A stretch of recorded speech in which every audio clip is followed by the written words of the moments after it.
Well, I hope you watched the earlier video we did right after the rain stopped here at Land of Legends Raceway.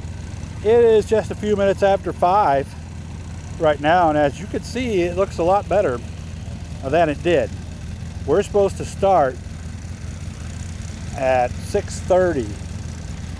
So I'm wondering, yeah, here, let's zoom in. You can see how it's still a good 4 inches deep at least.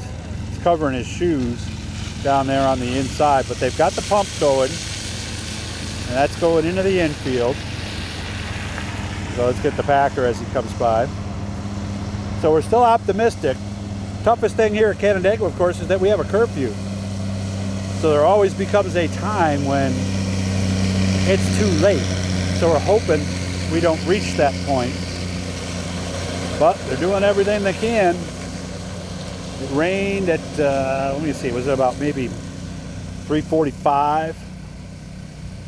Stopped for a second, and then it really rained after that. So we've got that there, but that is not a rain cloud. There's reports of other weather to our west, so we'll see how it goes. I'll try to get back here one more time and see how the progress is coming. But like I said, if you look over here, it is a heck of a lot better. Track was sealed and ready, so we'll keep our fingers crossed here at Land of Legends.